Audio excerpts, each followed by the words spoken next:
Hello, I'm Joel Freeman, the author of the book, If Nobody Loves You, Create the Demand.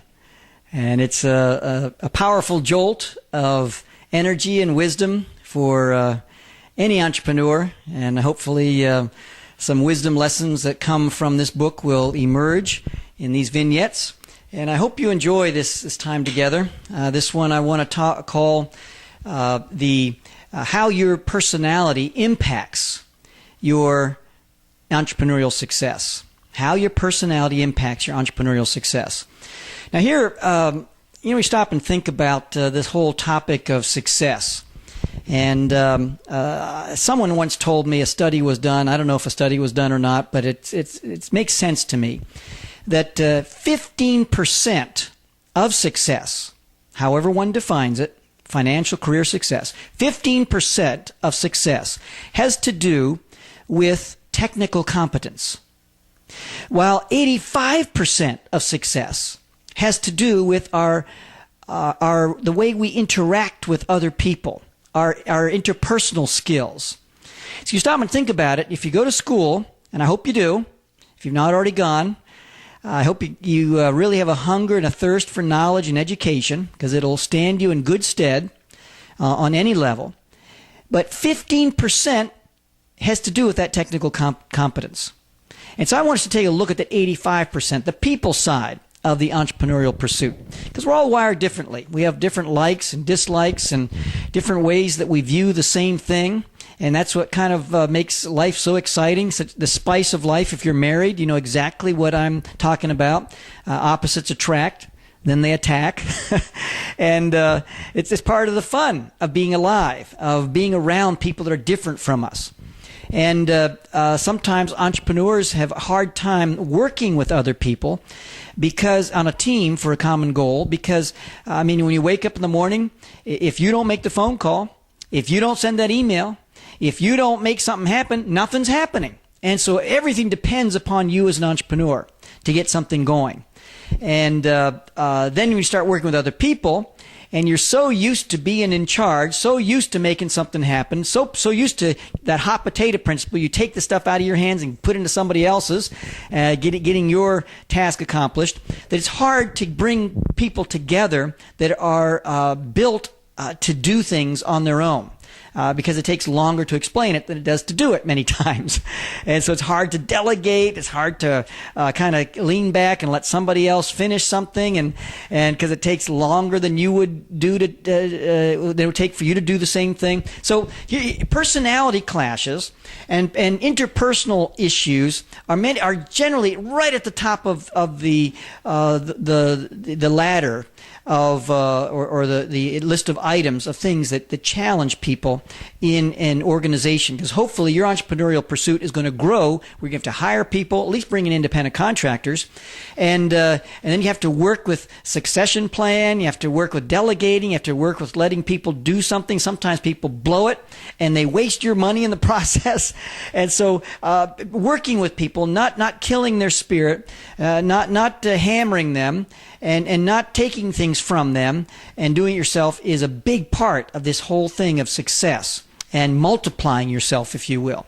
And so learning about yourself, your strengths and your vulnerabilities, I think is a very important part of this, because we all we're born in different ways. If you're a single child family, come from a single child family, you're the only child, there's certain benefits and certain detriments that come with being an only child.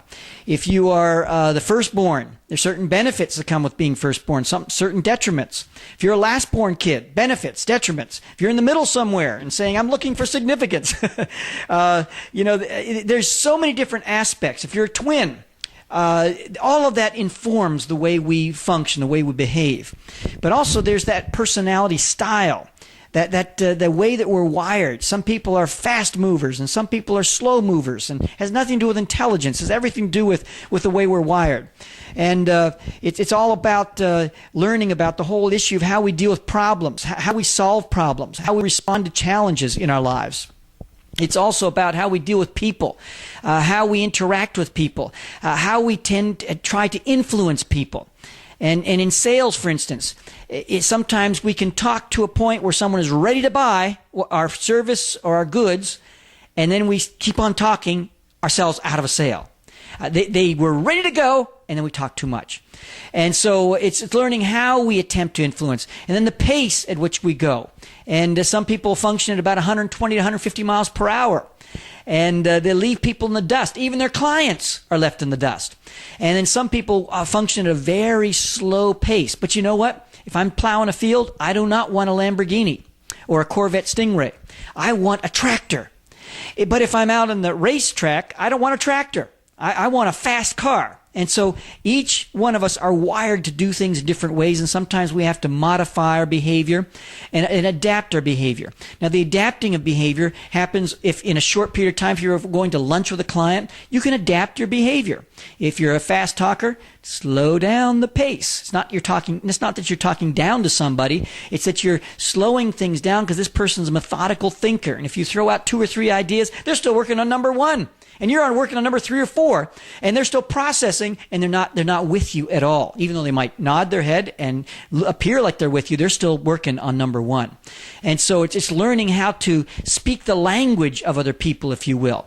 And then the procedures. So you have the problems, the pace, the people, and then the procedures is how we respond to the rules and the regulations that are set by other people. Some people are relieved when there are rules and regulations, and they say, "Oh my goodness, I'm so glad they know what they're doing around here." Other people are just ticked off. "Oh man, you're clipping my wings! All these rules and all these regulations." And so I would encourage you to learn about your personality, and I've got some tools, some places where you can go on my website. But it's just one of the things is to learn about the way that you're wired, so that you can be an individual that can be a person of success on several different levels. You see, people do not respond to our behavior. People respond to our behavior, but they don't respond to our intentions. People respond to behavior, but don't respond to our intentions. Let me phrase that one more time. People do not respond to intentions. They respond to our behavior. And so it's an important thing, I think, to be an individual that understands that how your behavior attracts and how it repels. Because your intentions can be as pure as driven snow. But if you have the wrong timing, the wrong tone, and the wrong tact, it's going to turn your client off. But if you come in with the right timing, right tone, right tact, and your behavior is matching, without being weird, but matches the pace and the interaction style and the problem-solving style and the procedure of that other individual, and you're understanding where this person's coming from. It's like if I know French and you know Chinese. We might be dialoguing back and forth, but we're not understanding each other. It's learning the language of the other person. And if you are working long term with a person, we got to modify our behavior. If you're married to someone, if you have kids, you got to modify your behavior for the long term. But if you're with someone for a short period of time, like lunch or something like that, as I was mentioning before, you can adapt your behavior for that period of time. And hopefully this has been a benefit to you, and you've had some wisdom lessons that you can implement right away in your entrepreneurial pursuit. Check out the book, If Nobody Loves You, Create the Demand. This is Joel Freeman. Thanks for joining me. Until next time.